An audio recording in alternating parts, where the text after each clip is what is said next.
نہیں لیکن بارش صاحب آپ حکومت کا بھی حصہ ہیں, آپ وزیر بھی ہیں اور وہ بھی قانون و انصاف کے وزیر ہیں, کچھ چیزیں آپ کے سامنے بھی آ رہی ہوں گی, تو آپ کو ایسا لگ رہا ہے کہ پری ریکویزٹس جو ہیں وہ فلفل ہو رہے ہیں یا نہیں؟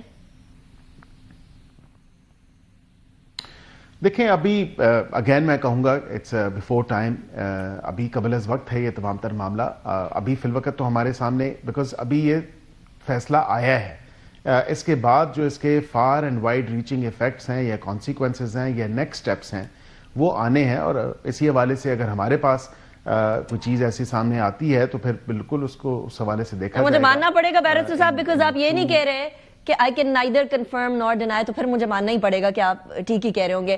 اب ایک اور چیز پہ آپ نے neither confirm nor deny والی بات کی تھی میرے لاسٹ پروگرام میں, اور وہ تھا 28ویں آئینی ترمیم.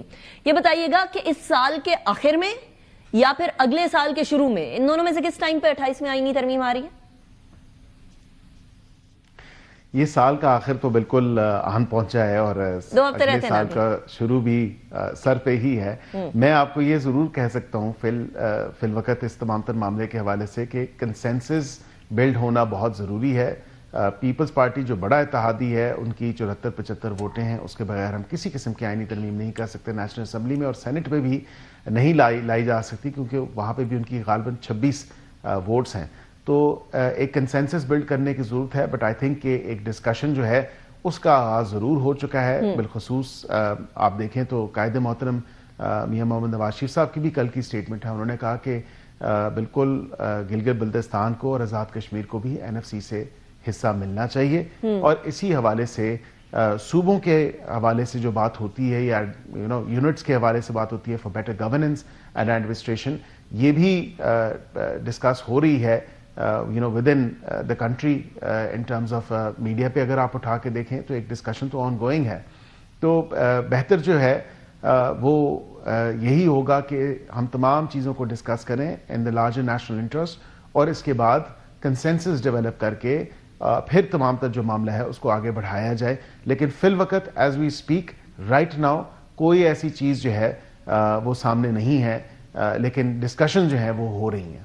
اوکے, سو گورنمنٹ میں ڈسکشن دو چیزوں سے, آپ کی اس بات سے دو چیزیں تو میں اخذ کر سکتی ہوں کہ صوبوں کو چھوٹے صوبوں کے اندر ڈویژن کرنے والی بات ہوگی 28ویں آئینی ترمیم کے اندر, جو ابھی تک آپ لوگوں کی تھاٹ یا ڈسکشن چل رہی ہے, اور دوسرا جو NFC سے گلگت بلتستان اور آزاد جموں کشمیر کو حصہ دینے والی بات ہے بیرسٹر صاحب, اس میں طریقہ کار کیا ہوگا؟ کیا ان کو پروویژنل صوبے کی حیثیت دی جائے گی, صوبے کی حیثیت دی جائے گی, یا کوئی اور طریقہ کار ڈھونڈا جائے گا؟ اس کے بارے میں کیا ڈسکشنز ہو رہی ہیں؟ دیکھیں ابھی تو بہت نیسنٹ سٹیج پہ ہے, اور بالکل کیونکہ وہ پاکستان کا ہی حصہ ہیں, ظاہری بات ہے اس حوالے سے تو وفاق جو ہے بالکل اسسٹ کرتا ہے. بٹ آئی تھنک کہ سب کو جب شیئرنگ کرنی ہے, وہ کیا NFC کی پچھلی جو میٹنگ ہوئی ہے اس کے اندر کوئی ایسی discussion, because I was not part of that meeting, تو میں پریوی نہیں ہوں وہاں پہ جو ڈسکشنز ہوئی ہیں, لیکن اس حوالے سے میں یہ ضرور کہہ سکتا ہوں کہ ایک بہتر ورکنگ میکنزم جو کہ ایکوالٹی کو انشور کرے across the board, not just the 4 provinces, لیکن اس کے ساتھ ساتھ آزاد جموں کشمیر اور گلگت بلتستان بھی, اور ایک بیلنسنگ ایکٹ ہو جو کہ انشور کرے کہ وفاق بھی مضبوط ہو اور صوبے بھی خود مختار اور مضبوط ہوں. ٹھیک. اچھا یہ بتائیے گا بیرسٹر صاحب, کیونکہ نیسنٹ سٹیجز کے اندر ہے تو یہ اس کے ریپرکشنز بھی نیسنٹ سٹیجز میں ہے, جو فیصلہ آیا ہے field general court marshal K حوالے سے, اور اس میں ایک اس سے پہلے بات کہی جا رہی ہے کہ عمران خان صاحب کو اڈیالہ سے شفٹ کر کے کہیں اور لے کر جایا جائے گا. کیا یہ بات درست ہے, اور لے کر جایا جائے گا تو کدھر لے کر جایا جائے گا؟ دیکھیں اس کی پاسبلٹی ایگزسٹ کرتی ہے, اور اس کی وجہ یہ ہے کہ جو ایک لا اینڈ آرڈر کی اور سیکیورٹی سچویشن انہوں نے خود بنائی ہے, اپنے جو پارٹی کے ان کے لوگ ہیں, ان کی بہنیں ہیں, وہاں پہ جا کے جو تمام تر چیزیں وہ انفولڈ کرتی ہیں in terms of creating a law and order situation اور سیکیورٹی سچویشن. اور اس کے ساتھ ساتھ to top it all off آپ یہ دیکھیں کہ نورین صاحبہ کا جو انٹرویو ہے بھارتی میڈیا چینل کو جو دیا ہے, انہوں نے کہا, اور یہ کوٹ آن کوٹ میں آپ کو کہہ رہا ہوں, آپ بالکل وہ ویڈیو بھی چلا سکتی ہیں اپنے شو میں, انہوں نے کہا کہ جی اڈیالہ کی دیواریں کوئی اتنی بڑی تو نہیں ہیں, اڈیالہ کا گیٹ جو ہے وہاں پہ اس کو کھولنا, اس کو توڑنا یہ کوئی اتنا مشکل کام نہیں ہے. تو یہ ایک الرٹ جو ہے حکومت کو کیا ہے اس سٹیٹمنٹ نے, اور ظاہری بات ہے کہ safety and security of all the other inmates as well as of prime importance to اس.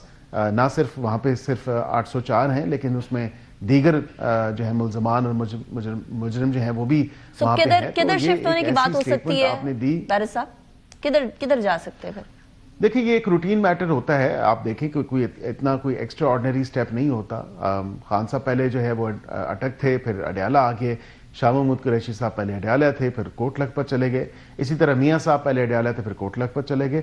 تو یہ ایک transfer of inmates and prisoners جو ہے یہ ایک روٹین میٹر ہے, اور جہاں پہ جو موسٹ سوٹیبل پلیس ہوگی وہاں پہ ہی ہوگی. اور اگر یہ آگے پروسیڈ اس میں کیا گیا, بیکاز رائٹ ناؤ تو ایسی کوئی واضح طور پہ چیز سامنے نہیں ہے کہ ابھی ہی کرنا ہے یا بعد میں کرنا ہے. ایک جو سٹیٹمنٹ ہے ان کی بہن کی, اور جو سچویشن ان کی پارٹی کے لوگ یا ان کے فیملی کے لوگ وہاں پہ کریٹ کرتے ہیں, اس کی طرف سے ایک کنسرن ضرور ہے. سو ویری کوئکلی ملاقاتیں بھی بند ہو جائیں گی پھر؟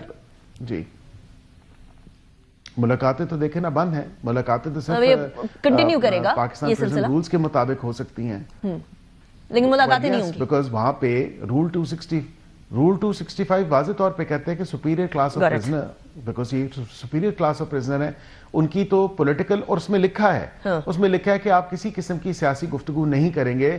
اگر آپ نے کی تو پھر آپ کو جو آپ کی جو سیدھا سیدھا بولے نا, نہیں کرانی ملاقات یا جو آگے سمجھ. ٹھیک ہے, تھینک یو ویری مچ. میں سمجھتا ہوں نہیں انیکا صاحب, جی میں یہ سمجھتا ہوں کہ بالکل ملاقاتیں فیملی ممبرز کی اور وکلاء کی ہو سکتی ہیں, لیکن پرووائڈڈ کہ کسی قسم کی انڈرٹیکنگ دی جائے کہ وہاں سے کوئی سیاسی جو ہے وہ بیان بازی نہیں ہوگی جس کی ممانعت ہے قانون میں, اور روز میں ممانعت ہے کہ سیاسی تھینک یو ویری مچ نہیں ہو سکتی. For joining me in the programme.